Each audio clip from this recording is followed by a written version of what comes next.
Interest rates and locking in an interest rate. When we initially disclose and we fill out an application, an interest rate has to go down on the paper. So what we would do is we'd take the higher end of national rates for that day. So when you get the initial rate, it'll always be a little bit higher for that day, for that particular loan.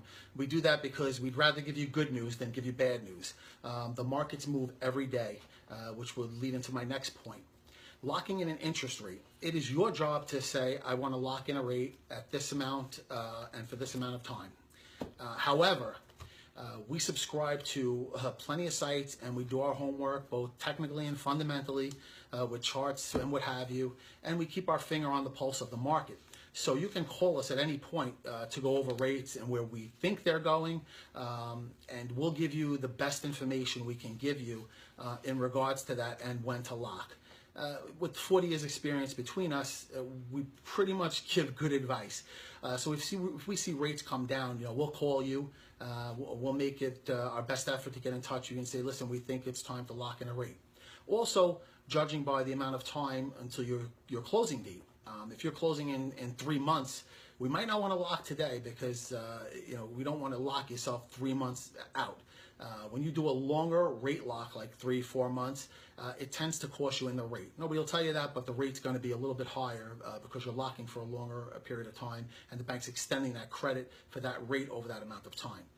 So what I usually recommend to my clients is once I have a full application in and we know when the closing date is, we'll have a talk every 2 to 3 days. You call me, text me, it's very easy. Where do I think the market's at? At that point, we'll price up your loan. We'll see what the rate's at. If you like it and the terms are good and it's affordable and it's where you want to be, we'll lock it right then and there. If we think, meaning collectively, us and you think that rates are coming down for whatever particular reason, we may want to wait.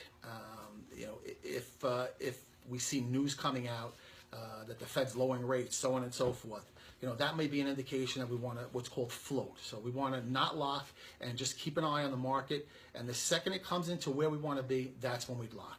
What I always recommend is, you want to sleep good at night. If you're not locked in, you're always going to think, what if rates go up? What if rates go up?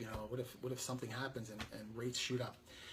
So what I say is, forget about the rate. If the payment is affordable and where you want to be at, then lock it in. You'll sleep better at night. However, if you're astute and you're savvy and you want to watch markets and you want to keep in touch with us, that's not a problem either. We'll keep you in the loop. And just remember, we can't just arbitrarily lock your rate in. You need to call us, have a discussion, and tell us to lock your rate in at a certain interest rate. It could be predetermined prior. You say, listen, if it's 4.25, lock me right away, and we'll take care of that. But once again, it's your decision, and it's your job to make sure your rate gets locked and at the rate that you discuss with us.